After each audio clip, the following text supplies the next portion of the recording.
Assalamualaikum warahmatullahi wabarakatuh.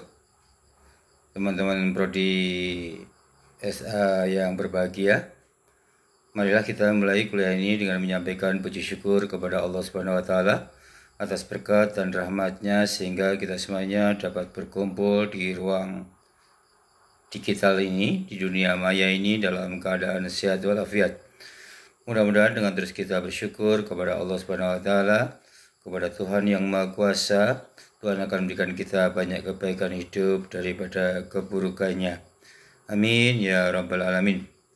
Yang kedua, salawat dan salam mari kita sampaikan kepada junjungan kita Nabi besar Muhammad sallallahu alaihi wasallam, karena beliaulah yang telah menunjukkan jalan kebenaran yang kekal kepada kita semuanya, jalan kedamaian hidup yang abadi, jalan ketenangan dan kebaikan hidup yang kekal, yaitu jalan iman dan Islam. Dan besok insya Allah di hari kiamat kita semuanya bisa mendapatkan pertolongannya. Amin. Yang ketiga, kita doakan teman-teman kita yang tidak bisa hadir karena sakit atau karena alasan-alasan lain. Mudah-mudahan Tuhan segera menolongnya dan bisa berkumpul kembali bersama kita semuanya.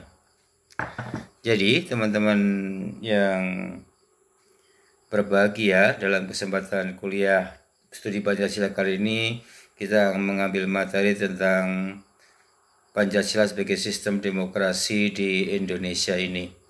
Jadi ketika Pancasila dikaitkan dengan sistem demokrasi ini, mau tidak mau Pancasila harus berhadapan dengan sistem demokrasi liberal dan juga sistem demokrasi sosialis gitu ya.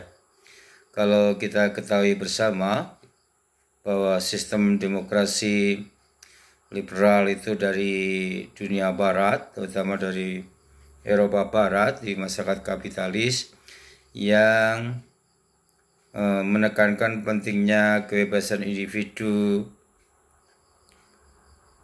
di dalam menyuarakan pendapatnya dan sikap-sikap politiknya gitu ya. Kalau demokrasi sosialis itu kebanyakan di timur, di Eropa Timur ya, misalnya di Rusia itu lebih menuntut kepada ketaatan atau kepatuhan kepada pemimpin gitu ya.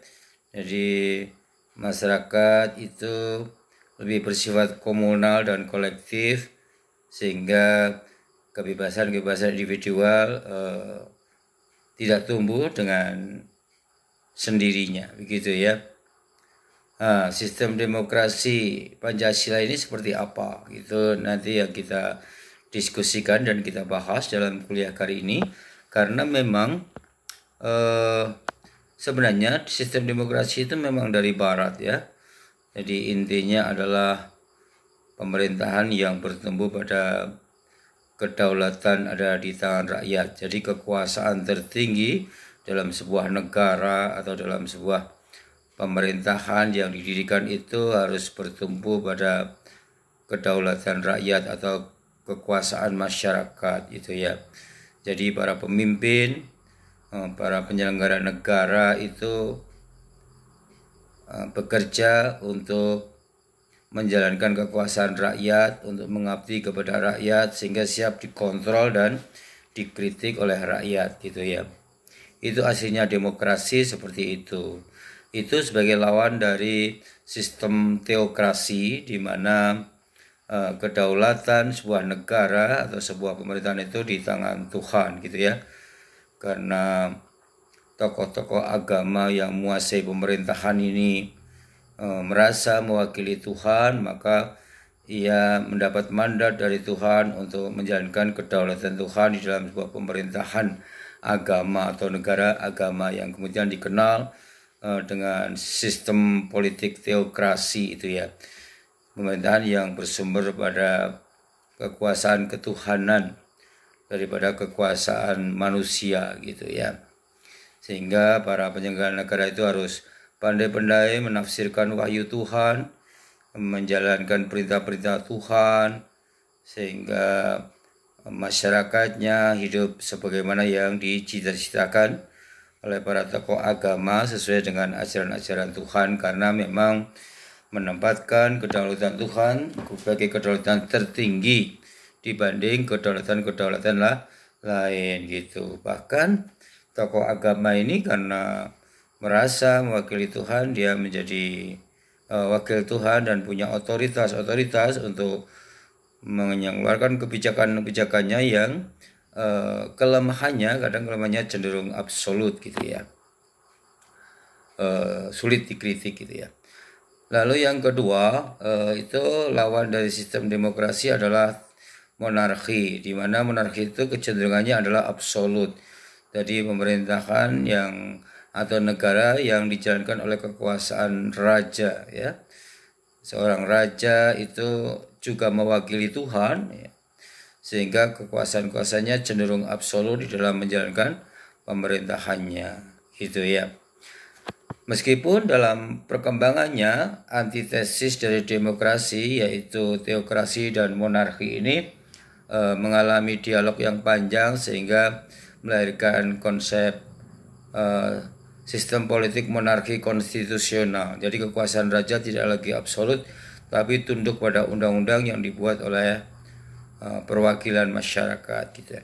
Begitu juga dengan seperti di mana ya, di Inggris misalnya ya, atau di Belanda gitu. Juga di Mesir atau di Iran itu pemerintahan teokratis ya, bukan Mesir ya, Iran ya, pemerintahan teokratis itu para ulama, para tokoh agama itu tunduk pada undang-undang. Jadi teokrasi konstitusional tuh. Tapi gimana tuh ya, logikanya agak susah juga karena parlemennya juga mungkin mewakili ulama juga ya. Nah, dua sistem politik itu kemudian alternatif ketiga adalah sistem demokrasi ya. Jadi sistem demokrasi yang bertumbuh pada kekuasaan ada di tangan rakyat ini. Kalau yang pertama kali muncul itu di Republik Prancis itu ya, yang berhasil menumbangkan monarki Prancis, bahkan menghukum Raja Louis di alun-alun itu sehingga muncul equality, fraternity dan apalagi itu ya, equality atau apa ya, liberty ya, kebebasan, keadilan dan persamaan ya, masyarakat yang melahirkan sistem demokrasi di Prancis itu yang kemudian menular ke negara-negara lain sampai ke negara-negara timur seperti kita ini, yang bertumbuh kepada kedaulatan ada di tangan rakyat itu.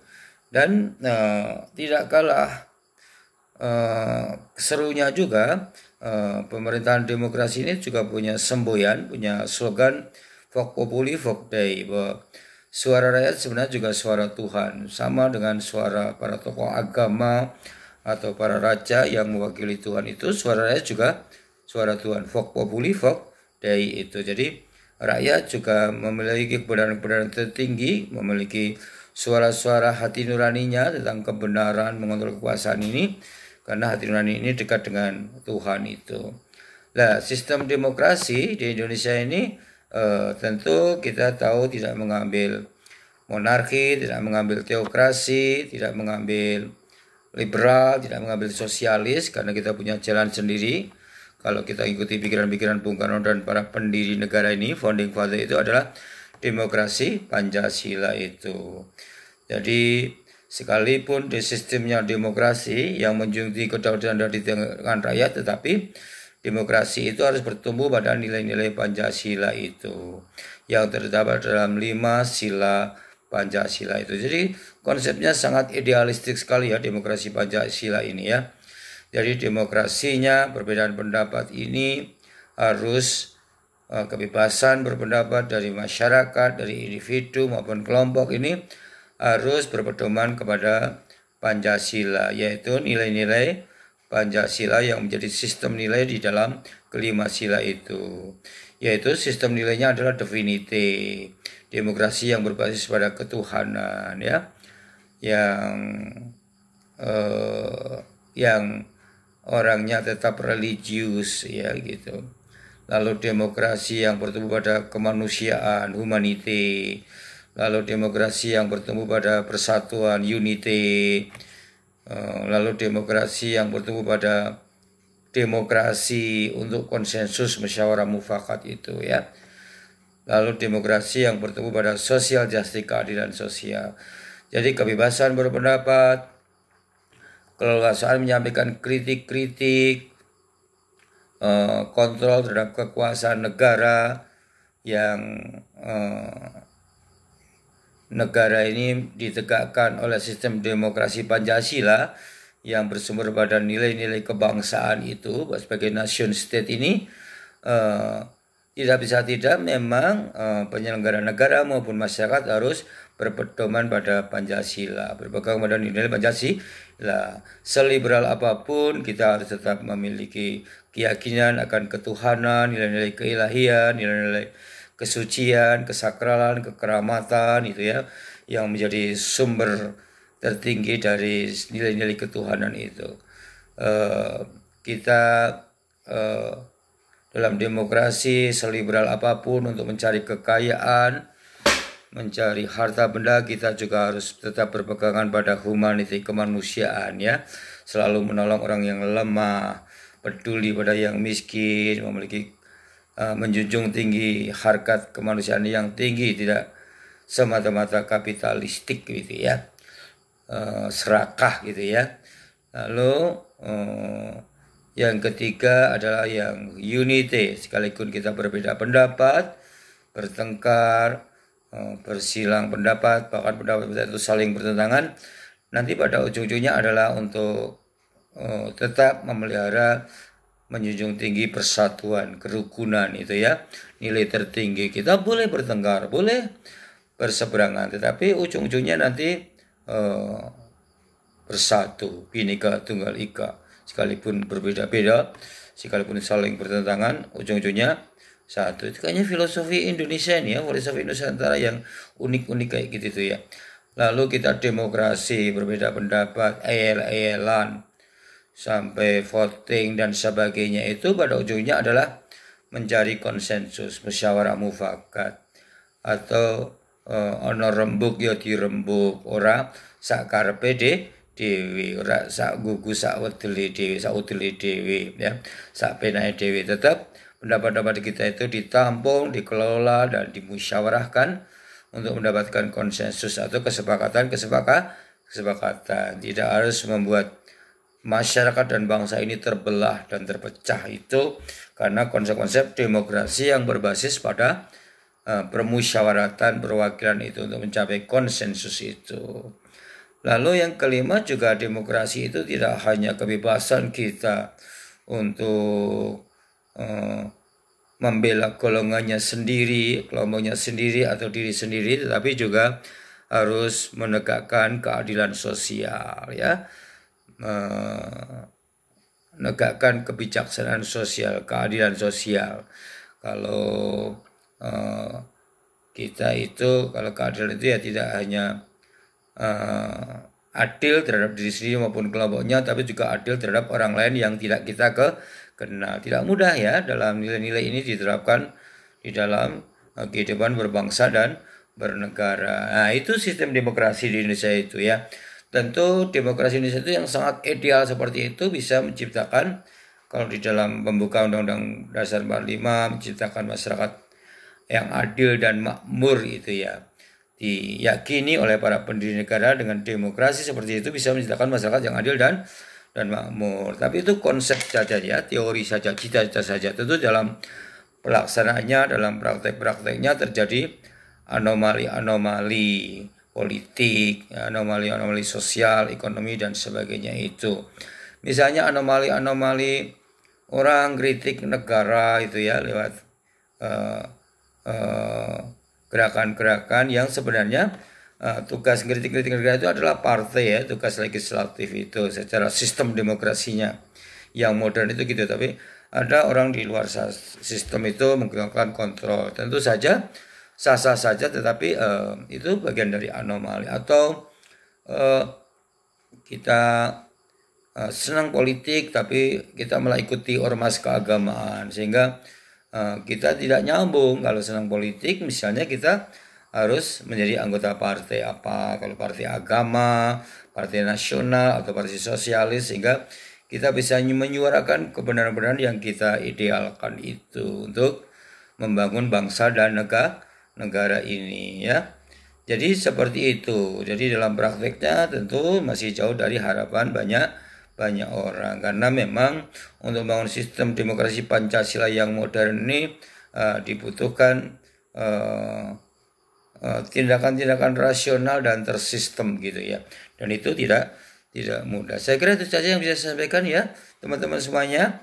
Kurang lebihnya mohon maaf, dan bisa dilanjut nanti di diskusi-diskusi di kelas, sharing-sharing ide dan pengalaman, serta kita cari pengalaman-pengalaman baru, pengetahuan baru di internet. Terima kasih. Kurang lebihnya mohon maaf. Wassalamualaikum warahmatullahi wabarakatuh.